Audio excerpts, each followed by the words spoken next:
Topo yang baik hati. Topo dan Didi ialah sahabat baik. Mereka selalu bermain dan mencari makanan bersama-sama. Mahukah kamu mengikuti saya mencari makanan? Ya, Topo.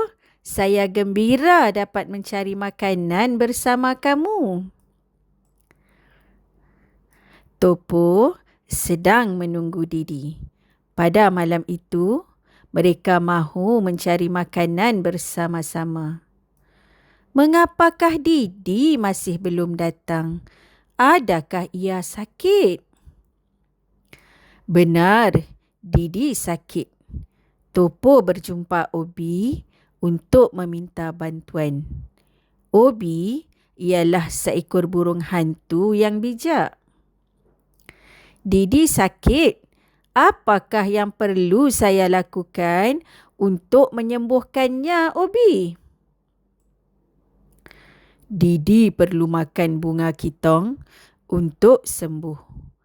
Namun, bunga kitong sangat jarang ditemui.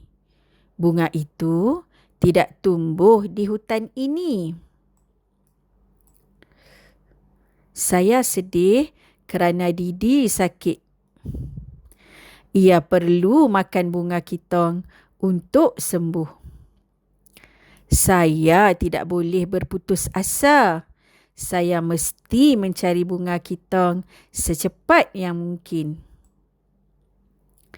Topo mencari bunga kitong. Ia mencarinya di merata-rata tempat di hutan berhampiran. Sukar untuk saya mencari bunga kitong. Saya tidak pernah melihatnya sebelum ini. Saya mesti berusaha mencarinya demi Didi. Saya akan hidu setiap bunga yang saya jumpa. Kemudian saya akan kumpulkannya. Saya tidak akan makan atau tidur sehingga saya menjumpai bunga itu. Topo tidak berputus asa. Ia terus mencari bunga kitong. Saya tidak akan berehat. Saya mesti mencari bunga itu untuk menyembuhkan Didi. Saya telah mencari bunga kitong selama 2 hari.